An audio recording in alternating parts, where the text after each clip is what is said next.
Matriarchy isn't woman-centered the same way patriarchy is man-centered. That's the part people miss. Because when we hear matriarchy, we imagine patriarchy but with different genitals. Women on top, men underneath. But that's not what matriarchal or matrifocal societies actually are. They're child-centered, life-centered, kinship-centered. The organizing question isn't who's in charge. It's, are the children safe? Is the community stable? Will the next generation be okay? It's a very different vibe. This is the same reason people misunderstand feminism. They hear feminism and think, oh, women want to be on top now. No, that's just what power looks like inside a patriarchal framework. And this is where it gets uncomfortable. We built a world that centers men, their power, their egos, their dominance, over women and over children. We put men over the future. And honestly, that's embarrassing. When a society emotionally centers men, you get entitlement. You get leaders who tantrum.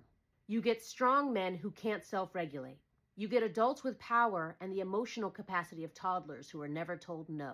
And when emotional development is discouraged, when boys are taught dominance instead of empathy, entitlement instead of responsibility, you don't get strength. You get fragility with authority, which matters because child abuse isn't about desire. It's about power. It's about entitlement. It's about adults centering their own needs above the safety of children. And to be very clear, this is not an excuse. This is an indictment.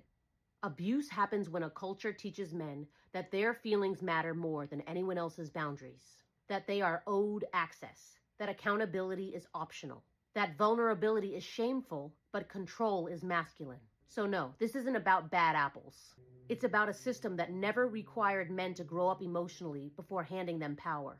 A society that puts men above women and men above children isn't strong, it's immature. And it produces exactly what you'd expect. Leaders who behave like boys. And a culture that keeps asking children to pay the price.